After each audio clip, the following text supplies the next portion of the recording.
Happy Thanksgiving, happy Spanksgiving, happy whatever you want to call this day. I'm here as the hotel starting to dive into the roots of this holiday. Why are you celebrating it? What exactly happened? And more importantly, to cut out some of the bullshit, stuffing, and lard that surrounds a lot of the amazing, awesome Indigenous Native American historical figures that pop culture usually exploits or takes for granted or spins a lot of lies around to sell Pocahontas dolls. So, we're going to start. It's about 1618. 1616 to 1618. We got Tisquantum Squanto, last of the Patuxet. The Patuxet have had their whole race wiped out by a plague in New England and Massachusetts from 1616 to 1619. So Squanto, or Tisquantum, has been kidnapped, and he's been taken now, serving different sailors to explore New America and New England. And in 1616, Squanto goes to London, and he meets Princess Rebecca, who's really known as Pocahontas, coming from Jamestown. And Pocahontas was kidnapped, raped, and then given to John Rolfe, and she becomes the wife of John Rolfe by the time in 1616 in London that Pocahontas meets Tisquantum Squanto. And Squanto and Pocahontas realize, wow, our stories are very similar. And in that we can see definitely, with these things called facts, that the stories of Squanto and Pocahontas are what happens to hundreds, if not thousands, of Native Americans from the times of the late 1500s all the way to the time of the Pilgrims first setting foot in America in 1620. So, as that's all happening, we've got these guys up in Amsterdam and Leiden and Holland known as the Scrooby Group. They are fighting for religious freedom against the laws of Holland and the Church of England. And these guys are basically going to become the core of the Pilgrims to get the heck out of Holland to go to America. And basically sometime between 1619 and May of 1620, these Pilgrims wanting freedom. They hook up with Thomas Weston of the Adventures Company, and they agree to become planters for them, or part of the Planters Company, that if we get you to Massachusetts, to Plymouth, where we're going to start a new Jamestown, you have to plant 5 or 6 days out of the 7th. You can have the Sabbath off, but wherever crops you grow, you send back to the Adventures Company, and that's how you're going to lead. You can have your timeshares, you have your condos, you can build your little log cabin townhouses, but you got to give all the money from the crops back to us. So, it's about like 120 or so Pilgrims mixed all agree to this deal. And that's why by July 1620, on 2 boats, the Speedwell and the Mayflower, that these 120 pilgrims seeking freedom embark from Holland, Amsterdam, and London. The Speedwell runs aground because the captain is a little scurvy. He's a scurvy dog. And Speedwell gets dispatched. Now everyone gets put on the Mayflower. And that's not good, because the Mayflower's got different quarters. It's packed. There's 11,000 gallons of beer alone on it. And the poor pilgrims had to live in the filth and the steerage, as they used to call it, the way the Irish did coming to America.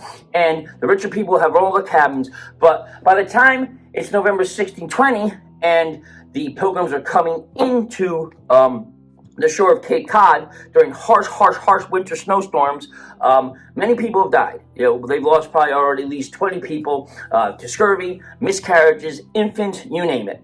And as they hit Cape Cod in November 1620, they first land around Provincetown. The LQBT members of the Pilgrims say, this is a great place to party, let's set up in Provincetown. But they say, no, we're going to keep going on. Even though that's a joke, it's very true. They did land at Provincetown first. They said, let's keep going. So they start exploring the area. And between November 11th to 16th of 1620, they're exploring. And what's worse is under people like the Tilley brothers and William Bradford and William Brewster and Miles Standish, the Shrimp, they're actually plundering Native American graves. They're stealing corn and pots and pans alongside yellow-haired corpses to take their corn to feed the Pilgrims that are on board because they're running out of food. So they say we're going to give back to these Native Americans, and they never do.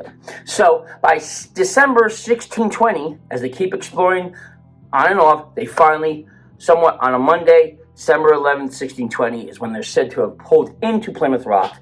And whether it was happening true or not, Mary Chilton comes and sets foot on Plymouth Rock. And there's this image of her with Oceanus Hopkins, the first baby born on the Mayflower to survive, holding the baby. And this is really painted and comes to a legend because Mary Chilton's father had just died. And many of the characters that we talk about, movies and books, become more famous because of the tragedies they went through. Basically, if you survived and you lost a couple kids' parents, you get a book read about you. So, the first November, December 1620 is miserable. They're barely building things. They're barely getting by. People are dying left and right. And come 1621, by March 1621, they've lost even more people. People are dying left and right because these knuckleheads don't know how they're doing. They know what they're doing. Meanwhile, we have in the wilderness watching them under Massasoit, the Sachem Massasoit, the head chief of the Wampanoags, Massasoit, with his top aide, Epinow, and Samoset are all watching these pilgrims. And they're very, very suspicious, and they're very weary. Now, Epinow is a very smart Native American. I believe he's a Wampanoag. And again, I apologize if I don't get the exact tribal names right with this, but I have them all written down for the sake of other things I've been working on. So Epinow actually tricked one of his slave masters to come back a couple years before the Pilgrims showed up, and that was one George Weymouth. And Epinow had actually tricked George Weymouth to say, hey, I know there's gold in Martha's Vineyard. I can take you there. So Epinow gets George's Weymouth to Martha's Vineyard. Epinow says, fooled you, jumps off ship, and now he's back. So that's why when the Pilgrims are landing in November 1620, Epinow is now with Sachem Massasoit, the chief of the Wampanoags, alongside Samoset, Hobomok, and of course Squanto, who also was freed.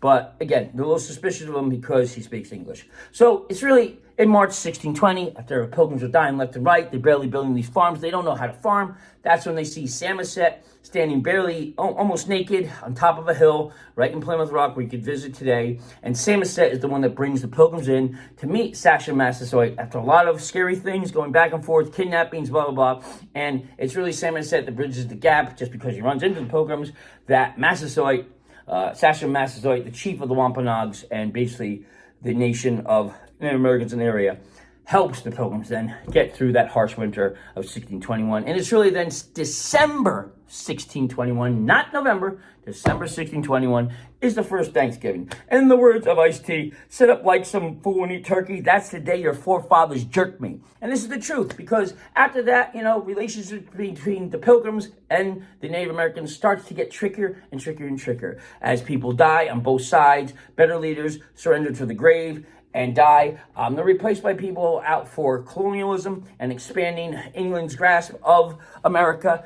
And as Jamestown has a lot of these horrible governors literally massacring babies and women in the river, slowly these things start to get more complicated. And by 1675, sadly, the direct sons of the Pilgrims that broke bread with the indigenous tribes in Cape Cod and Plymouth Rock, those exact sons are actually killing off the actual sons of the actual tribal leaders that broke bread with their fathers some 50 years before. So by 1675, we could see the real beginnings of the genocide against the Native Americans and indigenous people of Massachusetts and Cape Cod, New England, that really brought about this day that we're celebrating today. So that's how grateful of Americans we've always been.